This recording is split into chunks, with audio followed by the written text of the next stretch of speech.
I'm Trisha Grigsby.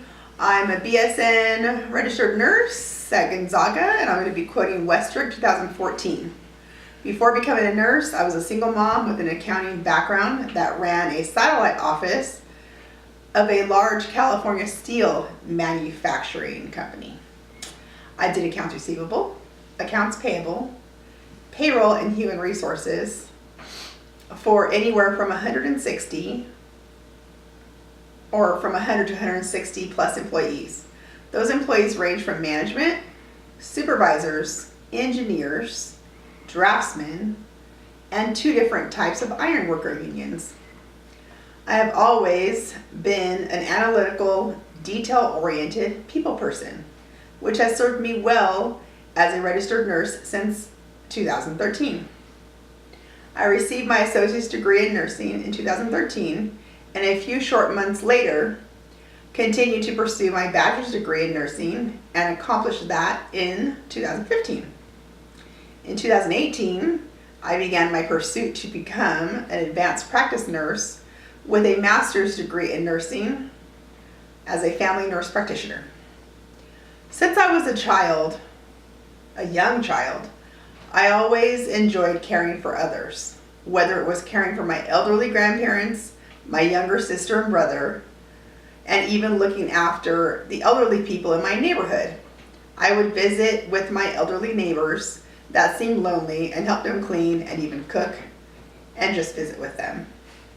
Thinking back over my 40 plus years of age, I have always taken care of others in one way or another.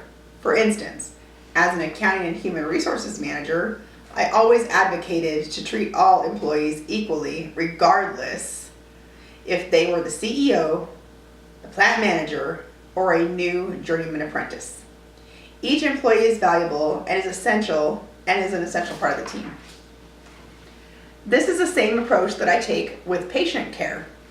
I am the nurse that will provide equal care to the homeless person, the same as I would the company CEO's father.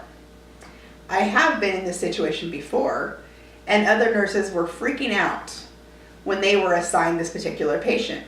However, I was not.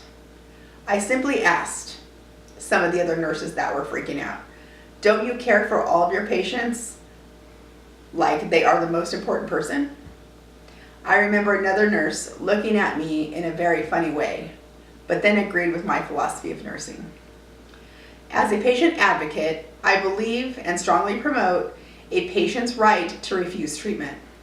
I believe that a patient needs to be assessed for competency, which consists of the patient's ability to understand the situation and is alert and oriented to where and why he or she is in the hospital, understand the risks associated with the procedure or procedures or medications, and able to communicate a decision based on understanding. Westrick 2014. Once competency is clear and established, it is my job as a registered nurse to ensure that the patient's decision is an informed decision. Westrick 2014. Teaching and educating patients and their families is one of the most important. Hold on, I lost my spot. Just bear with me for a second. Most important and rewarding aspects of my job as a registered nurse, and I will continue to be this as a family nurse practitioner. I am in my nursing career thus far. I believe that I have presented with moral courage, which means standing up for what is right, even if it means that I may stand alone, in order to promote the right course of action for my patients when a moral dilemma has been discovered. Westrick 2014.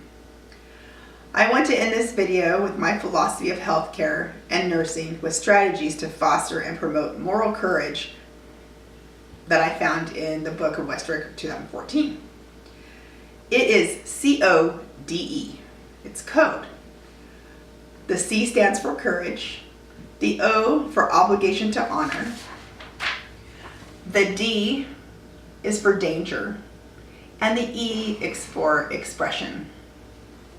First of all, courage is the first step to evaluate the situation and decide whether action needs to be taken to address the situation. Obligation, to follow the American Nurses Association Code of Ethics for Nurses and the obligation to follow its standards and values. The nurse is asked to reflect on the situation and identify moral values and ethical principles that are at risk in the situation. The danger in management includes managing fear and using cognitive approach to handle fear and any risk aversion.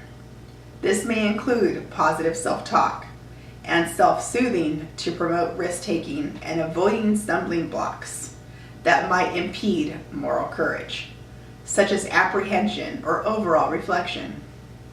Expression. The nurse should express beliefs and take assertive action to rectify the situation. This is one of the things that I embrace in nursing, and this, as I explained to you, is my nursing philosophy. Thank you for watching my video.